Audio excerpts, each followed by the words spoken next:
Oh man, it's about that time. Notorious Pat Show, coolest podcast on the planet, like shit.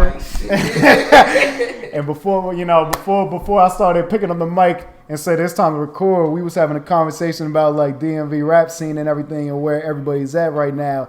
And I feel like every time I have this conversation with somebody, at some point, bro, we end up getting to the point where we start talking about the trajectory of Shabazz's career. And Shabazz is in a really weird spot because Shabazz was somebody in 2016 that really had this shit on lock. It felt like every time he dropped a song, it was like an anthem. Like he had what was the one song? The first song, If You Need It. He had If You Need It. And that shit was like, I think that's still, yeah, it's still recording. You gonna have to scoot in a little, my guy, if you try. I was like, wait, hold up, y'all talking louder and shit? But If You Need It was like his first real hit. I think that's still his biggest song, right? If You Need It. The Uzi song went up. No, the Uzi one, but we'll get to that at some point. The If You Need It was like his first real hit, and then he had the Shabazz, the one where he took Soulja Boy's beat, the Pretty Boy Swag one. And then Soulja Boy got mad at that. Cause that shit dropped my freshman year of college. I wasn't even in the DMV that first semester of college. And every time I would go to a party, that shit would be like, they would just play, like it would be random DMV ass people running the parties and shit. I took Shabazz like that because when Shabazz first started blowing, I was in ninth. And I remember the first time I heard him, I was like, bro, he just sounded like another DMV rapper.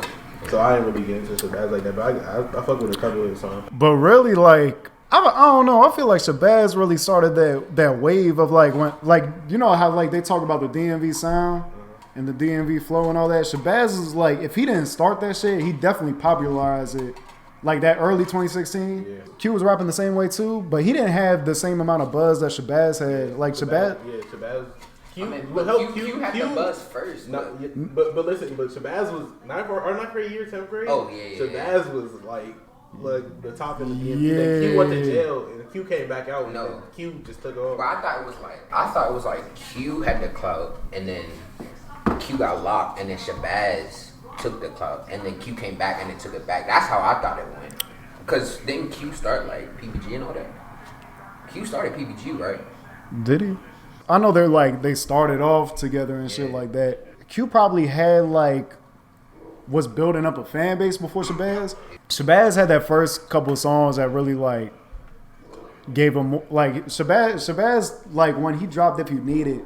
Like it put him at the top of the food chain for DMV rappers. From that point on, it was like, all right, this man's about to make it out at some point type shit. And then we get to the point where 2018 comes around. I might have been sooner than that. Shabazz had a really quick pop and then fall off. Honestly, all that shit was on him too, because Shabazz, it wasn't even a matter of people not fucking with him anymore. People wanted to give Shabazz chances. They wanted to see him make it. But this man just didn't fucking try in any of his songs. Fool, Shabazz will be dropping the same song over and over again, using the same lyrics and the same flow. I don't even remember what lyrics it was now, but Shabazz would be saying the same shit in every single song. I went back into Apple Music, his most recent song sounds like some shit that you would hear in 2016, down to the lyrics. This man, I think at one point Shabazz said something I don't write shit down, I just freestyle. My guy, write some shit down. Every single song sounds the same. You feel bad for him because it's you want somebody like Shabazz to succeed that left such an impact in the DMV scene. He's such an impactful artist that isn't getting any of his respects anymore. And then you have a moment where he gets the Lil Uzi feature, and this is all right, bro, it's your time. This is your chance to make it out. And not one person in his circle was bro, this ain't it. Fool, he didn't fucking try on the biggest opportunity of his life. This man said Shells 16 times at the hook. Somebody in Shabazz's circle should have locked that man in the studio and be like, look, we fuck with you, bruh, but you gotta treat this shit like you will never get an opportunity like this again. Cause really at this point, do you think Shabazz would get another Uzi opportunity or something like that? It could. He could get another major feature, it could happen. But what major feature is gonna, because again, like the DMV scene right now, we're always like quick to complain about how nobody shows us love and shit. We were just talking about how Lil Uzi and Lil Yachty are like the only real people that's like super mainstream that actually show love to the DMV rap scene. I think it would be big if Q and Shabazz did a feature. That would be. Yeah, no. What's the tape they're missing? The Trap Brothers something 3 or something. Yeah, I forgot. They had a tape they've been saying that's on the way. I think if they collab with each other, that would give Shabazz the local respect again. Type shit. Because like people still want Shabazz to succeed, but it's like nobody's checking for Shabazz and shit anymore. And it's like if he got like, because Q didn't make it anywhere near. Like he's I guess he still got time, but like Q didn't make it anywhere near where people thought he would. Yeah, but like he up enough where he could just he's still got the local respect. Shabazz is in such a weird spot because it's like so many people know about him, but he doesn't have the respect of like. Is Shabazz signed? I don't think so. Because Q signed to Rock Nation. Yeah, he signed to Rock Nation. I don't know. Like I feel like people would even clown Shabazz if he got signed at this point because it's like. But I don't know. I look at it as like he's starting to take shit serious. Like I keep trying to give him chances if I seen that he got signed. Like he's not trying to do like the local like rap shit around like when he was buzzing. Where motherfuckers would just be dropping songs off like Spinrilla, never put that shit on Apple Music and then wonder why they're not making money off their music anymore. Like fool, there's so many people from like that 2014 to 2016 time period that just like they're gonna get like they have to get real jobs because like the music is just not paying anymore. Like you see people like even somebody like Bankroll Markey. Like at one point Bankroll Markey, he was up, and it's like there's nothing special about his music. Like you listen back and it's like he got cool songs, but like he's not like a spectacular rapper or nothing like that. He's not something that stands out. But he like even is it Bankroll? Doesn't he fucking fly?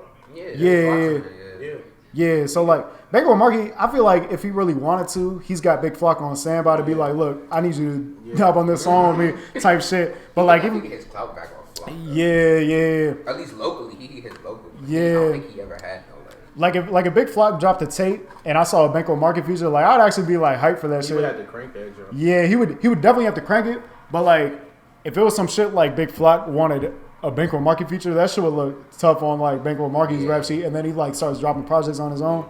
Like Bankroll Markey still got Big Flock on like standby to be like, I'm trying to take this music serious. It's time for me to take this shit serious. But like even his tape that like really was doing numbers back in the Spinrilla age, that shit's not on Apple Music. Like, bro, you gotta like at the very least, like it's super late now, but like at least start trying to put your body of work on Apple Music.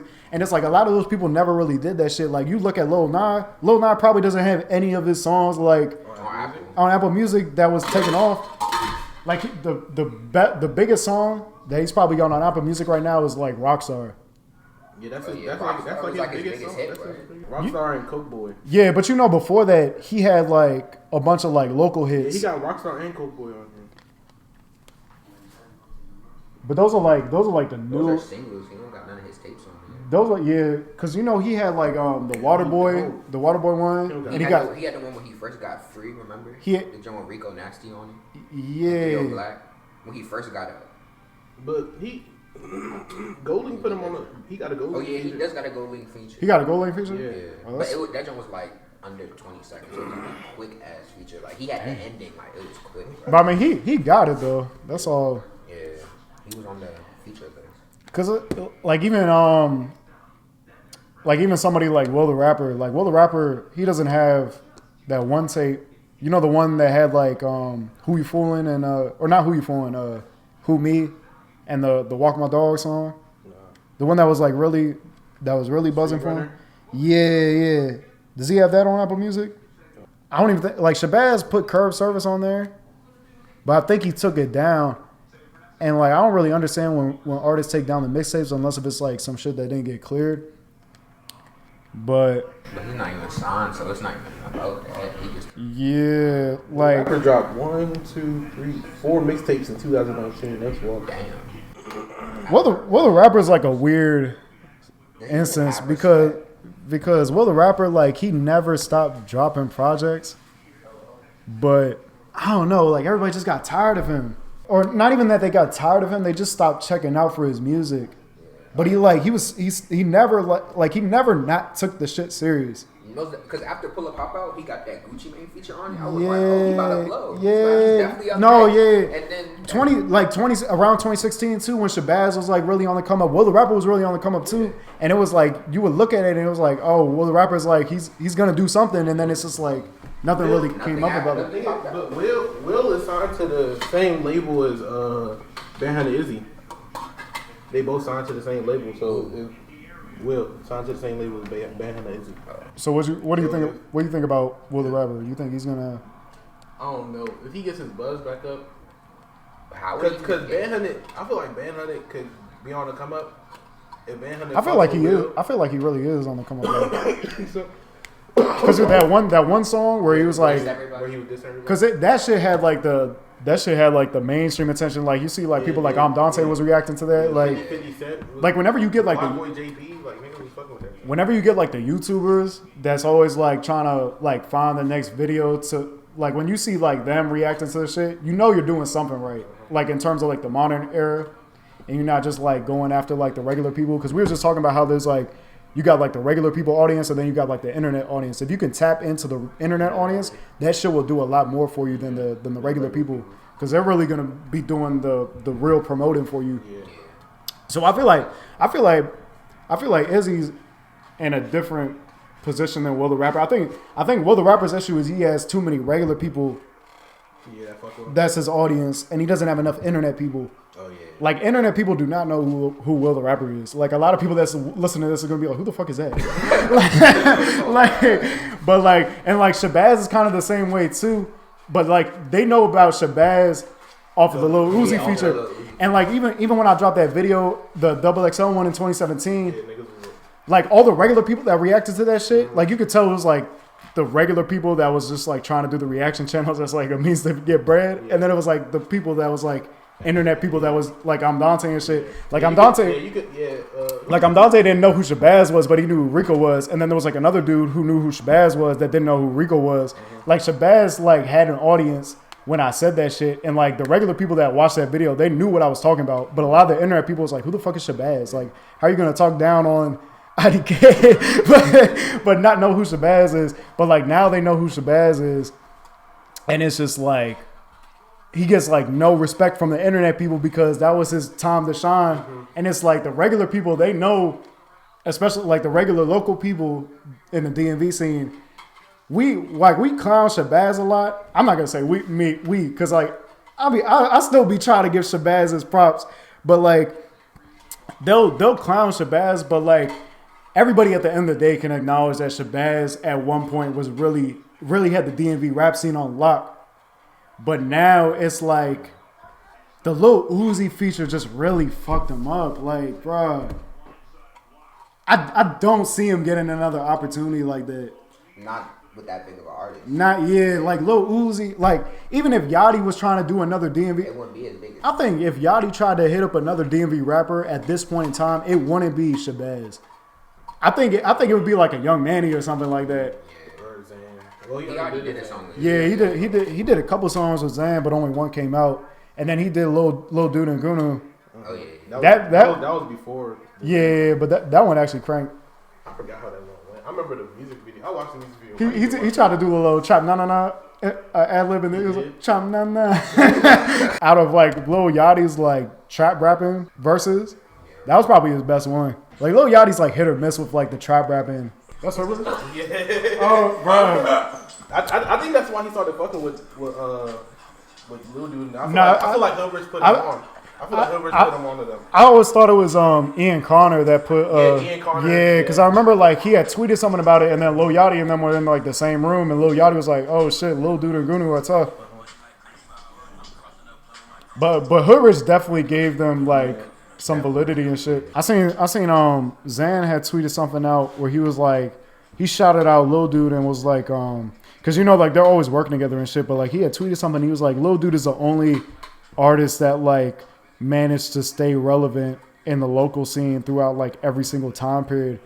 At first I thought he was lying, but then I was like, wait a minute, that might actually be true. Real live, because Lil Dude was just starting off like during the Big Flock and Fame Reek era, and like he would always get the Big Flock features and shit like that.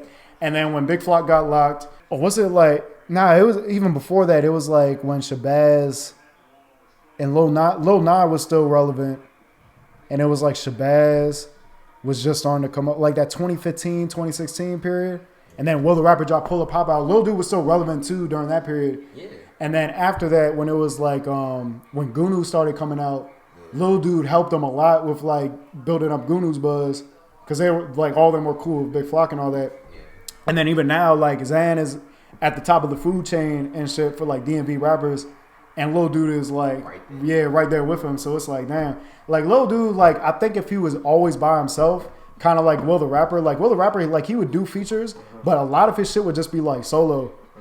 I think if Lil Dude went that route, he wouldn't, like, he would have ended up, like Lil Nas and Will the Rapper and all that. But, like, the fact that he always, like, kept an eye out for, like, who was next up. And he was able to, like, network with them and shit. That's what he really kept them. Because, like, Lil Dude, I feel like Lil Dude still got a chance to, like, he might not go super mainstream, but, like, he could definitely, like, he could definitely, like, at least live as comfortably as, like, Q right now. Most definitely. Yeah, like he's not that far off from Q the Fool. He's not that far at all. I feel like he alive. He keeps fucking with Xan. He keeps fucking with Gunu. Yeah. Like that, like how we were talking about how Yungmanny doing the feature with Big Flock was real beneficial because like it was giving him more like local validation. Xan always, because I remember I seen in an interview, Xan had tried to hit up like Will the Rapper and Lil Nas for features when he was trying to come up, and they wouldn't give him the time of day. Lil Dude was like the one that gave him like local scene validation. Cause like a lot of like, you know, like especially when Xan was coming up, a lot of people, like a lot of regular people in the area was like, bro, what the fuck are y'all listening to? Like, what is this? You know, they didn't understand it. And Lil Dude, the fact that they would see like Lil Dude features and shit, they'd be like, all right, well, it's at least worth a listen type shit. Cause Lil Dude's already got enough credit from like Big Flock and like Gunu and like all these other people. So it's like Xan, I feel like Xan is like humble enough that like even if he got to like a Rico Nasty level, he would never like take that look that Lil Dude gave to him for granted. Because I feel like even if they never had like a falling out or nothing like that, like they're probably cool enough that like he wouldn't even be thinking about it that deep. But it's like Lil Dude did a lot for like Xan getting the local scene to really push him. And then now Xan's got like, he's got like all the internet people and like all the white kids and shit really fucking with him. And Manny's got like more like, Manny's got more of it. Manny's got more of an internet following and like the middle school following than like the local scene. But he's got like the validation and everything from like the Xan feature. The Big Flock was a real big look on him. But he's got to do more songs like that to get the local scene down. But it's like, at the end of the day, like how we were talking about too, you would much, like as an artist coming up, you would much rather have the internet scene on lock than the local scene. Because it's like, if you fall off or whatever, the local scene will always talk about it. But the local scene will always like, if you have respect from the local scene, no matter how far you go and how far you fall back, they'll always have your back or whatever. Because like somebody like Fetty Wap, who had like just straight internet and he got it so quickly, he had like no core audience to fall back on. Like if you have a core audience, you're always gonna have like somebody supporting you type shit, you know. But at the end of the day, if like the local scene is all you have, you're not gonna get too far with that. You got it like as an artist coming up, you gotta tap into the internet. And like I feel like that's what happens with a lot of the DMV artists. Like I think now they're starting to realize because they see like how it works for like Xan and Rico. I think Rico and Q were talking about how they had like enough songs to make a tape. They need to drop that shit ASAP. The fact that Rico is still like, that like Q needs to realize like that is a big ass look for him at this point in time. Yeah. And he's already like big enough. Yeah. That would bring buzz. Yeah, because Rico, like, I don't think a lot of people thought Rico would get to the level that she's at. I definitely didn't think that. Because Rico, like, because when she started doing the weird rapping and she stopped, like, trying to be, like, really DMV, people were like, bro, what the fuck is this? And it turned off the local scene, but she really tapped into the internet audience when she did that. Now she's looked at as, like right where Doja Cat is and shit like that. And Doja Cat practically made it, you know? Like Doja Cat. Rico made it too. Yeah. Like Rico and Doja made it.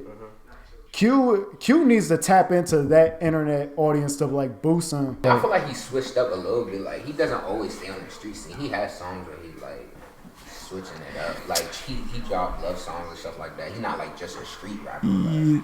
But like he doesn't do it nearly enough to like tap into any other audience. Like when he does like a song where he's singing, it's just like a trap rapper singing. That's really what it is. What I'm trying to say. I think if you have a fan base, you don't need to. If you have a fan base like the baby, like you know how like people like even on Instagram, Twitter, like people like every time the baby will drop a snippet, like one of them rap accounts will drop a snippet, they'll be like, I'm not gonna touch it because it's going. I already know how it sounds. Like it sounds the same. I don't think it doesn't matter how you sound, like how repetitive you are, as long as you got a fan base to push that jump, you should be straight. Nah, but even going on the baby knows how to tap into the internet audience as well because of his music videos. Yeah. Like the baby doesn't have to change how his song sounds because like the songs will have the local scene fuck with or like the regular people fucking with him, and the music videos will have the internet audience tapping into him. Like he's still like, even if the baby wasn't as big as he was right now, he would still have like the Andantes and like the reaction channels tapping, like seeing like what the music videos are looking like because they're so out there, you know? So it's like Q needs to like, if he was trying to get to the baby level, he would have to go somewhere that route. Like if he wasn't going to change up his song or like, So it's like, the easiest way for Q to tap into the internet audience right now would be to drop the tape with Rico. And Rico was begging Q. She was like, can we drop this tape? Like, if you won't drop it, I'll drop this shit. I seen that live like 2 weeks ago. Like, bro, somebody fucking dropped this shit already. Somebody fucking dropped this shit already. Like, I genuinely. Nah, they were just like, they were on live because I seen Q the Fool on live and I just hopped in there. And it was like Rico was the one that started the live, but she was on Q's phone. And then they were talking about it. She was like, son, can we please drop this tape? And then Q was like, can you drop it for me? Like he was saying it almost like he doesn't know how to drop a tape on Apple Music. It's like, bruh, you have, like, what are you waiting for? What are you waiting for? Like, bro, just drop the shit. They both signed, so they probably both have to get it cleared. Wait, is Rico signed? Rico signed, right? Yeah. I thought Rico has to be signed at this point. Rico has to be signed at this but point. It's like, it's like not as easy as we think.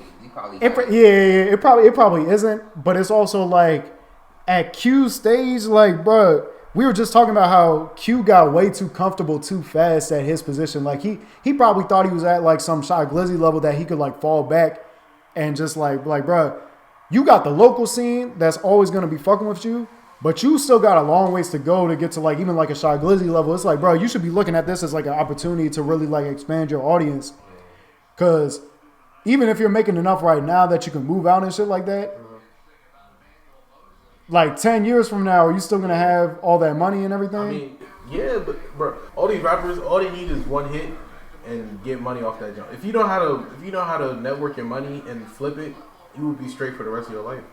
Like they don't need more hits. What do you mean by a big hit? Like it's got to be, if you're going off one song, it's got to be a mega hit. It's got to be like some. It's like how many views got shit. But I mean, not even that, nah, because Lil Nas X, like if that was the only song he ever dropped, he would make enough that he would never have to work again. Like that song is like the biggest song in the world type shit. Even making,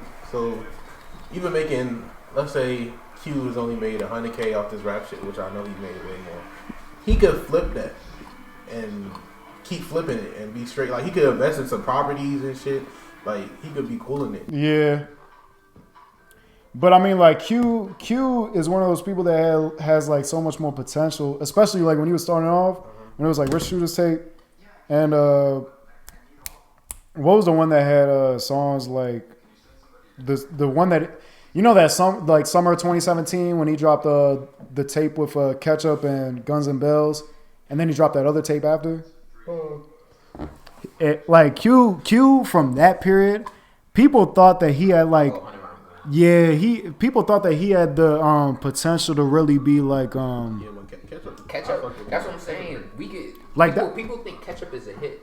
Yeah. No, I genuinely you got define. Fool, to this day, I always thought Ketchup was gonna end up being like a mainstream hit because it had felt like it was a hit, like a bigger than a local scene type shit. I thought it was gonna be like the hit for Q. Mm-hmm. And that shit just never like it did its due. But like the fact that Guns and Bells is bigger than Ketchup still, it's like damn. Like because Ketchup had way more potential than Guns and Bells. Guns and Bells was like a local anthem. Ketchup was supposed to be like everybody was supposed to like fuck with Q off of that. Like I mean Ketchup got more views than Guns and Bells though. But like if you ask somebody like that listens to Q the Fool, like what his biggest hit is, they're probably gonna say it's Guns and Bells. That's like the anthem. But Ketchup should have been on some shit where like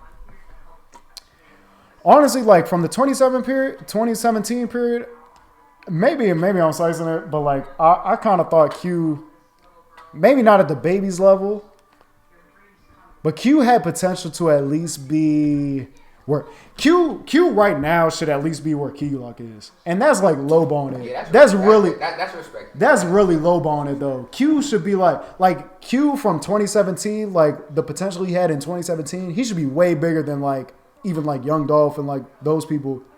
Young Dolph. Q should be like. Q should be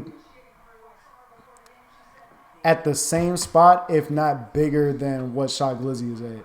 But that might be lowballing it too, because Q's not like Meek Mill. Q wouldn't be anywhere near Meek Mill, but he would be like, he would have mainstream attention. Yeah. You know? Shock Glizzy, like, everybody in the mainstream knows about Shock Glizzy, but he never really had like his big moment. Like his biggest moment was like awesome. And that's like, but I don't know. He be coming around every 1 or 2 years with that hit. Remember that Gold Link jump? Oh yeah. Oh no, that was Shock Glizzy's moment. That was Shock Glizzy's biggest moment. Yeah. And it came like during like the end of his career type shit. Now Shock Glizzy can sit comfortably because like he got nominated for a Grammy. Yeah, off that song. Yeah, it's like what more does he have to prove? Mm-hmm. But like Q still got like a long way to go, and yeah, it's kind of still doing numbers. Yeah, Q still has people fucking with him. 100K of video.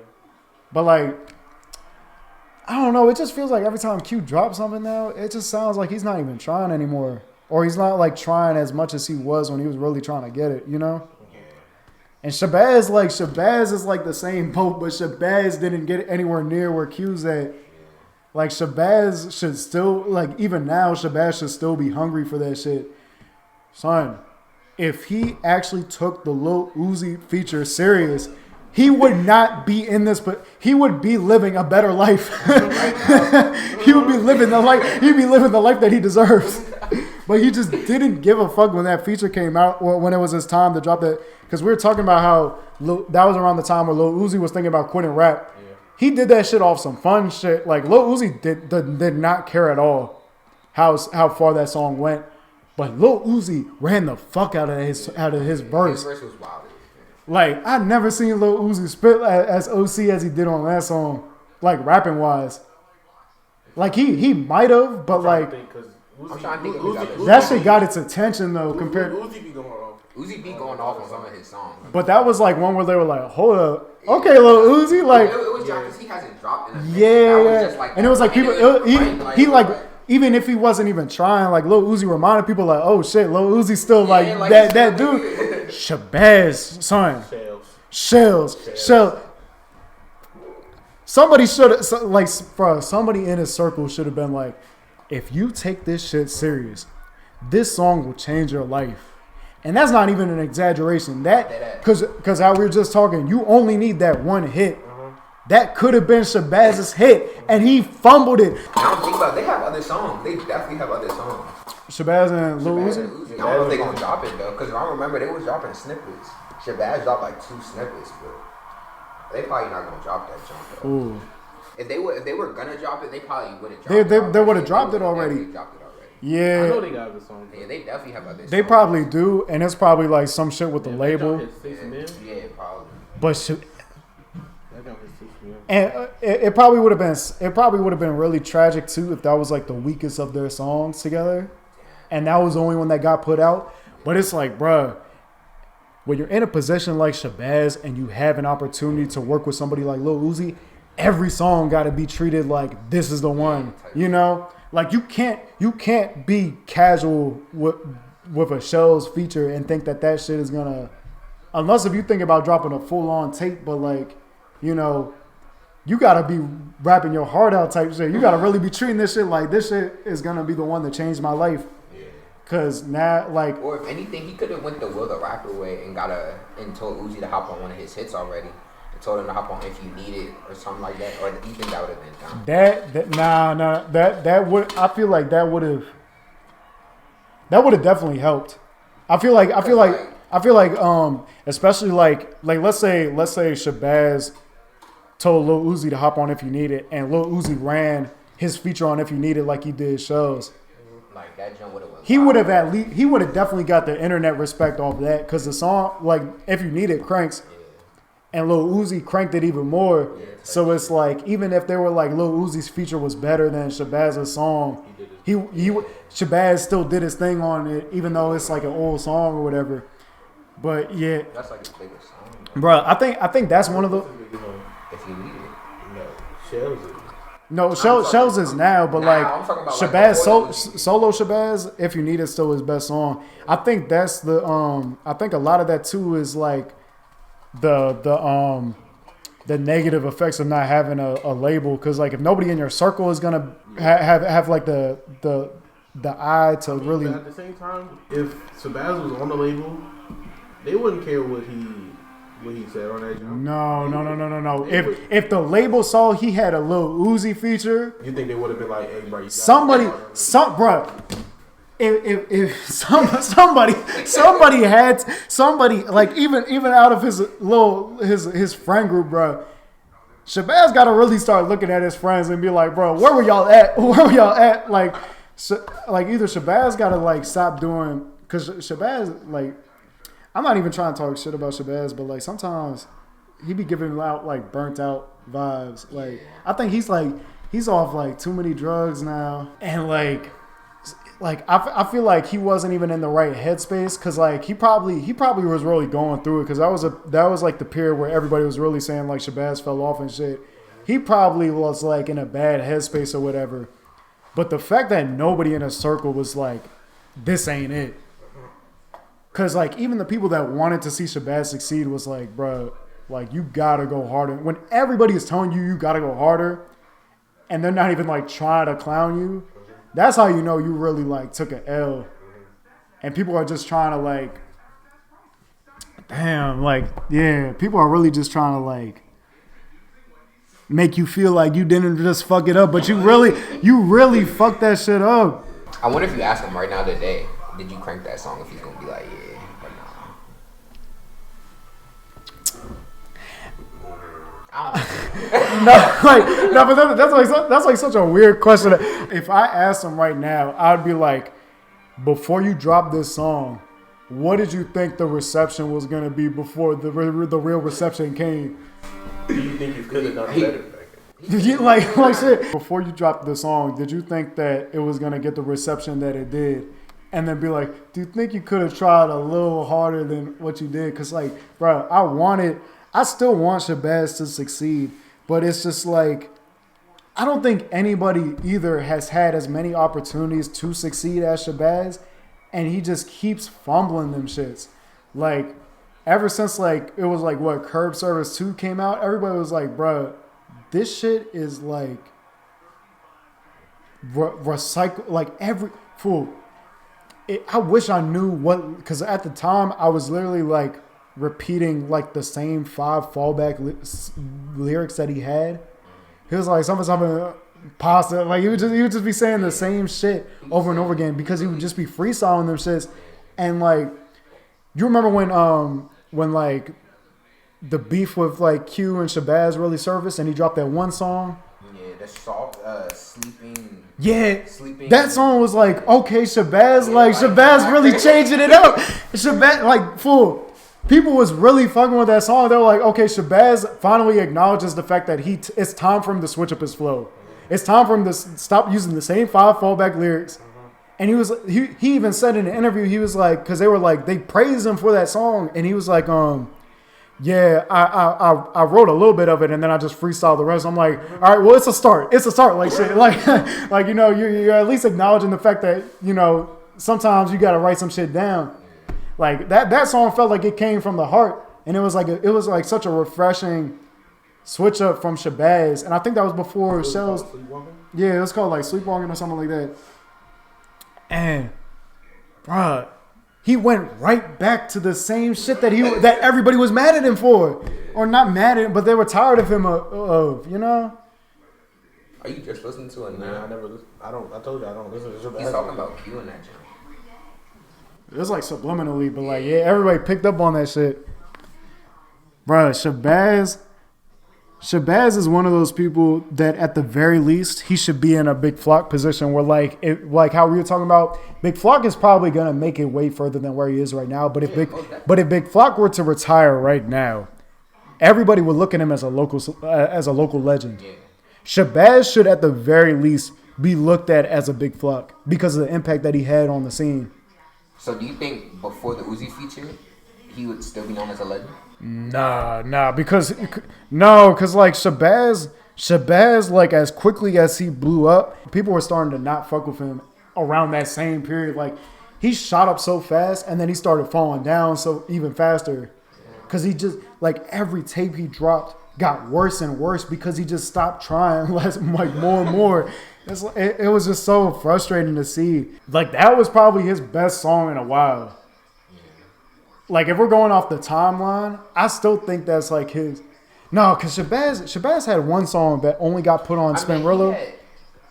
He had some songs. Destruction wasn't bad. You heard Destruction, the video? Yeah. No, that tape was actually pretty solid. Yeah, that one wasn't bad. The one that had Plug on it? Yeah. The Plug, he called my phone like, what you want? The Kevin Durant song was tough, too. Oh, remember when Uzi and Shabazz had beef before? Because of the beat? They said Uzi stole the KD song. No, because that's how that link up even came about, because Uzi dropped a song that went specifically on SoundCloud. I didn't even hear that song.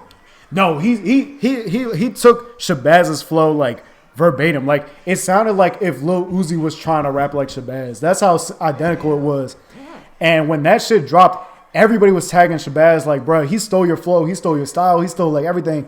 That was when Shabazz really opened up and he was like, bro, I really like started a whole trend in this rap shit, and I just never got the props for it. And then that's when people were like, that's another thing too. Like that was another opportunity that Shabazz had, because everybody was siding with Shabazz. Like, you know, he's right. Like people might not be fucking with his music anymore, but at the end of the day, Shabazz is right when he's saying that he really started a wave like in the local scene. And then, like, if somebody like Lil Uzi is biting his sound, it went a lot further than the local scene. But then Lil Uzi shows love that a lot of artists don't do. And he's like, all right, let's hop in the booth together and make some shit. Like, you could tell Lil Uzi's a genuine-ass person because he did something like that. Because he didn't have to. Like, even though a lot of people noticed that he stole Shabazz's flow, Lil Uzi could have pretended like he... Because his fan base... It's so big. Yeah. He could have just, like, let it just get... Yeah, he could have easily just stole that shit and ran off of it. But he showed love to Shabazz. I mean, but Uzi been showing love to DMV, though. Who did he show love to? You remember, like, old, like, 2016, he was like... Oh, he was like, when I'm in DC, and they call me Mo. And then niggas started dissing him for no reason. Oh, yeah. I forgot who the fuck said it, but it was like, my niggas said, fuck Lil Uzi, but nigga, we been having... That's Q. Q said that. Like, niggas started dissing him for no reason. Like, he was showing us love. Like, why y'all dissing him? I definitely remember that lyric, but I don't remember, like... I never saw any of that shit where like DMV people were starting to come after me. Dissing him for no reason. It's just like, why? But like that's why like, especially like the area that we're in, I don't think I want a DMV audience, bro, because they're so fucking negative. Like, like if the DMV audience knew how to use the internet, it would be so fucking toxic. Like everywhere I went, if my audience was only DMV, it would just be like nothing but negativity, nothing but hate. This shit champion. Like, bro, I would hate my life so much if my audience was just strictly DMV. I feel like that's why a lot of people are so scared to like do other shit. Like the internet people, like even if they fuck with it or not, they'll give you opportunities to like try other shit, you know. But I would hate my life if my audience, like even off this YouTube shit, if my audience was solely DMV people, I'd fucking kill myself. I would have been stopped this shit a lot sooner. I would have been like the minute I just like every time I drop a video, this shit champ is fun. Bro, like niggas we went to high school with, bro. Like they try to do YouTube, like their YouTube be so dry, like their videos be dry because they're so scared to show personality in their shit. Like you can tell they really want to. They want to be cool. Like you can tell who really want to be YouTubers and who just like doing this shit. Fool. That's like, why. They just there being cool. Like, that's why when I started the YouTube, like nigga. like you can tell they're so scared to show any personality behind the camera. And like when I started the YouTube shit, I was so scared to do this shit, like because like I started it off with my friend Nick, and like I tried to make it like look like a joint channel, and it's like, you know, if I go down for being champ, you're going down with me. So and I waited till after I already graduated high school, even though like I feel like the high school that I went to, like everybody there was cool enough that like they would have showed love to some degree, but it's like it's still too many fucking DMV people that's like they just like. Motherfuckers just wake up angry. Motherfuckers just wake up salty as shit. And it's like, bro, that audience does no good for you. It only brings hate. It only like even when they give you praise, they won't show it to your face. You gotta look from the outside in and see like, all right, I did something with this. Because they'll never be like, fool, that last song you dropped or that last video you dropped was fire. They'll never do that shit to you. They'll crank that shit behind the scenes. They'll do that behind closed doors because they don't want to look champ. Bro, showing love in the DMV, and like a lot of the new artists, like how we're talking about, like Big Flock in an interview. Even if I don't fuck with dude's music, if I find out he's from the DMV, I download it just because that's how it's supposed to be. And Zan, like, he'll always show love to DMV artists and shit. The way that people are going about it now, like, even, like, Lil Dude, like, doing features and shit with somebody like Zan who doesn't have the local validation, but, like, he sees that, like, he's got something going for him. It's like, because everybody's been talking about that for the longest, that the DMV, like, actually work together and try to, like, if we went the route like Atlanta does, where, like, everybody networks with this shit, at the very least, we would be, like, where... like Atlanta's like too far up. Like we would never be at an Atlanta level, but we could at least be like where Florida is. Yeah. Like the Florida rap scene. Florida's rap scene is long. Yeah. We'd be like right there or a notch below. Yeah. We'd definitely be like where Memphis is. We'd definitely be where Memphis is. Definitely Memphis. Yeah, Memphis is definitely a good comparison. Definitely Memphis, but it's Florida's a good comparison too. Yeah, Florida's a good comparison. Even somebody like Kodak, who it took a while for him to start doing features. Like he showed Lil Pump and Juice WRLD. Well, Juice was Chicago. Yeah. Or he was, yeah. R.I.P. But I feel like the DMV rap scene is on the right path now. But it's like when Kodak came out of jail, he said he didn't want to do that. He doesn't listen to Lil Pump, or he doesn't like his music. But he knows that those are the type of features, like he gotta start being friendly with it. Yeah. Because Kodak was trying to tap. Kodak already had the internet scene on lock as well because he was that big. But, like, he was trying to tap into it a little more because he was like, all right, like, my audience isn't listening to Lil Pump, but, like, Lil Pump's audience is probably not listening to Kodak 24/7 as well. But, yeah, it's like the DMV rap scene is, like, on the right path to, like, doing this shit right. But it's like it came at the fault of, like, a lot of people's careers. Like, a lot of people in the DMV rap scene was still, like, at the very least, be having like a manageable enough buzz that they could like still they could still live like pretty comfortably. Yeah. A lot of people, bro, they had to either go back to trapping or like start looking for real jobs and like, all right, it's time to get rid of the face tats and shit and start applying for jobs and shit because it's like nobody was trying to work with anybody. And it's like, even when people were working with each other, it would be like it would be like Big Flock's people, like, you know, the people that was cool, Big Flock, right. They wouldn't work with like, who was like, wasn't Big Flock or like Lil Dude was beefing with Q. So I think they still are, like Lil Dude Gunu and them, they're beefing with Q. Yeah. But like Big Flock never had an issue with Q, but like even like that shit, it's like, bro, like I don't even know the full backstory to that shit, but it's like at the end of the day, is that putting money in your pockets, bro? Like at the end of the backstory is you don't know that Hood Rich got his chain snatched by Rich Shooters, right? Yeah. And that's all off the Lil Dude and Gunu shit. Yeah. Like Hood Rich was just got caught friendly fire type shit. Like he wasn't. Cause like Hood Rich like Hood Rich did a no jump. He on the no jumper. Yeah, he said that he didn't even know that them niggas was beefing. Until that shit happened. Until it happened. So Rich didn't even know niggas was beefing. He said the reason why he got jumped is because niggas. He said niggas was like, why you showing them love? Like we don't fuck with them. Like so you showing them love, so you a op 2 type shit. Yeah. It's like that's just real petty.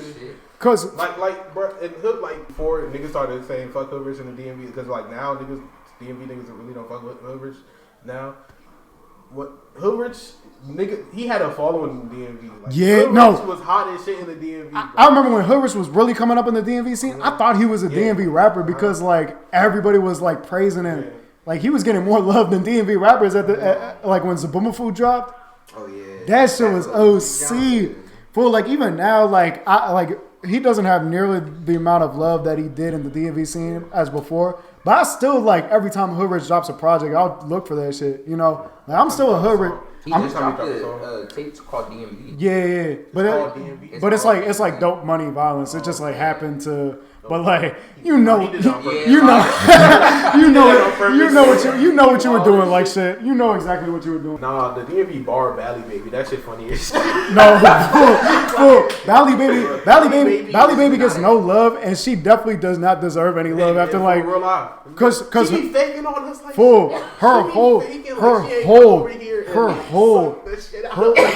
whole fan base came from DMV people. Like she's from Atlanta. Yeah.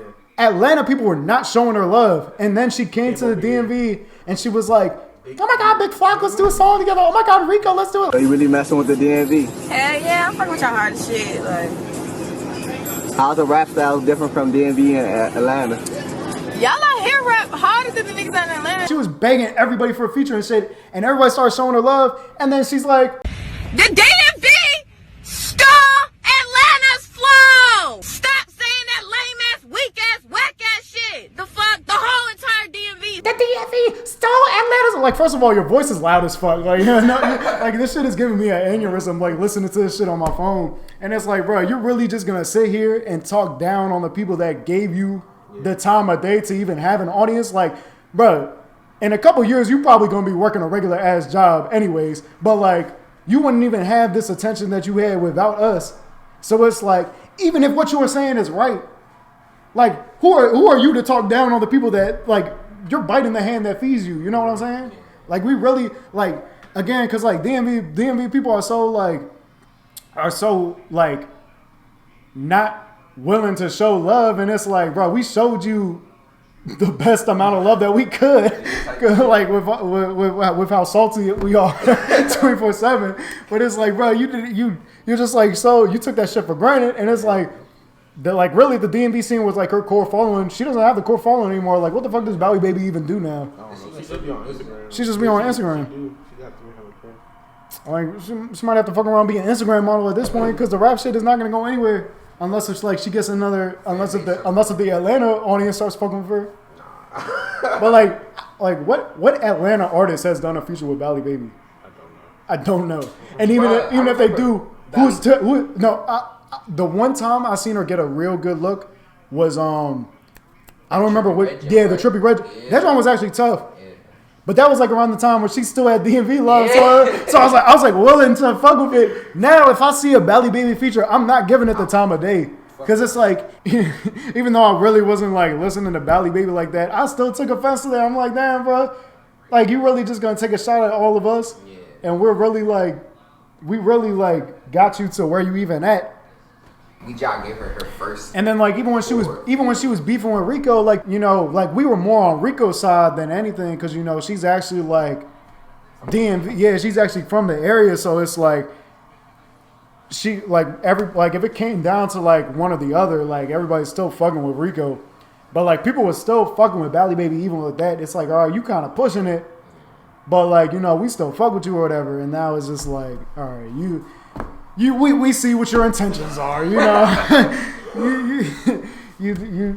You showed your true colors at this point. It's crazy how this conversation started off as a Shabazz specific, and then it went to an hour long discussion of the DMV rap scene. But yeah, it's time to hop in the booth. We the next ones we about to talk about in the next episode of the podcast. So Notorious Pat, like he really had a buzz and then he fucking fell off like shit. But yeah, Notorious Pat Show, first ever almost hour long episode. Featuring Semi and J-Long. Me and Pat walk in your crib. Take all that shit out your fridge. I don't care what you say, bitch, I call dibs. Talk down my niggas, aim glicks at your ribs. Ballers be spin, ain't no Freddie Gibbs. Pat just touch down, take it back like y'all script. When I hit her, I'm strapped, they got no time for kids. Hit the J and I'll smack, I ain't touching no cigs.